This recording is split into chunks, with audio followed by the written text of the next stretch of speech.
Hi all, Christy Rogers here with Training Umbrella, and I'm here answering questions that I often get in my classes. This one comes from the Data tab, which has to do with our sort and filter group. And the question is, what is the best way to sort my list? And I'll give you a couple of recommendations is if you have a list, it's best practice to make sure you have a great list before you try and manage the sort. So for example, you want to make sure every column has some kind of label or a header. You want to make sure that all of your rows and your columns are touching each other. You don't want to have an empty column or an empty row. And then you want to make sure each column has the same kind of data. So for example, these are all numbers, these are all texts, and so forth. Now once you have a great list, if you want to sort, let's say put all the employee codes in order, you simply have to click inside that column. You do not select the column, you want to select one cell only, and as you head up to data, you can use either one of these two shortcuts.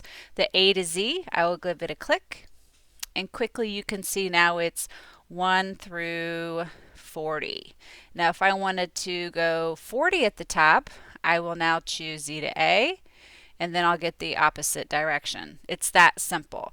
We can do the same thing with names.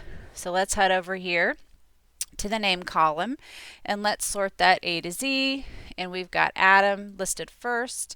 If I switch that, now we've got Wendy on top. Now if you need to do something a little more complicated like a multi-sort, let's say we want to put all the departments together and then sort by earnings. That's going to require the actual sort button next door. So let's give that a click. Okay, first thing is you get one row, one line here to sort by. So the first one will be your most important sort. So we'll put all the departments together, and then you can sort on the value, the color, and so forth. We're just going to keep it at values, and then you can decide the order. Let's do alphabet A to Z.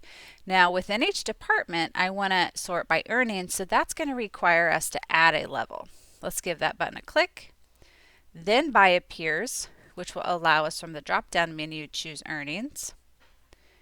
Also cell values, and we'll do a small to large within that department.